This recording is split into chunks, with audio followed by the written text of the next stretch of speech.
During the AIG hearing, Representative Ron Paul declared the free market and capitalism weren't working. Watch this.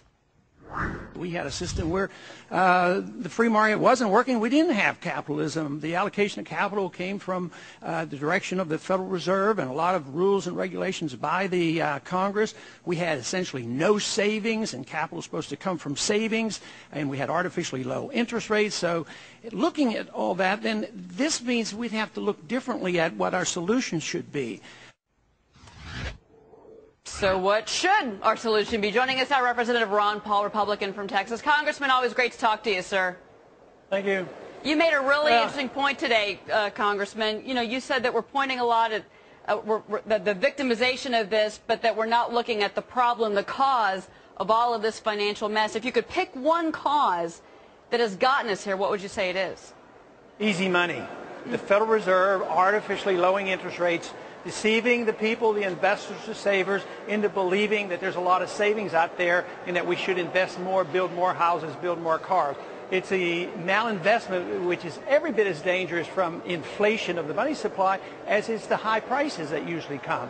So I would say the artificially low interest rates is the real culprit, creates a bubble, and the excessive spending. And what have we done since the crisis has hit? We're just doing more of the same. We're deceiving everybody in the recovery period, and that's why I'm predicting the recovery is going to be prolonged. All right, you know, you had Treasury Secretary Geithner in front of you today and Ben Bernanke. You know, the week after we had all this outrage, Americans just furious at these bonuses at AIG. Do you feel that the Treasury Secretary and the Fed Chairman explained effectively to you their reasoning of why we got to this point we are with AIG and the bailout of the company? I don't think so. Maybe somebody else understood it better than I did, but I thought there was a lot of double talk going on.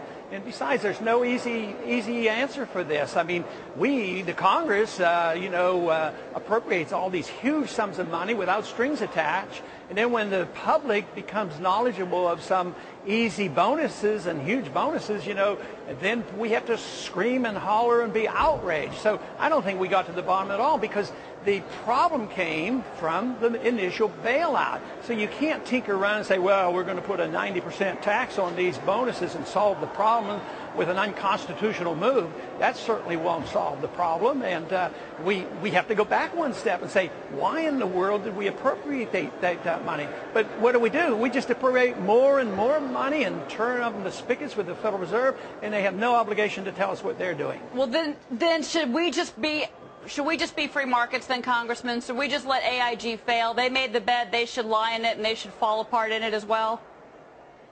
Yes, but there's a lot of things you could do to smooth things over. You might get rid of the income tax so people would have money to spend. You might deregulate the market and get away from crony capitalism. Yes, and the good assets would have been bought up by now. The bankruptcy would have been declared a lot sooner. The good assets would have been bought up, and we'd have to go back to work again. You take a company like General Motors, you bail them out and prolong the agony and no bankruptcy. There's good parts of General Motors that would be bought up, and the sooner we buy that up and allow the market to allocate capital, the sooner we get back on our feet again. We can't make the assumption that only the politicians and the Federal Reserve can allocate capital. That is the crime that we have committed, and we have to change that attitude if we want to solve our problems. Congressman Ron Paul from Texas. It's always great to talk to you, sir. Thank you for being on Fox Business once again.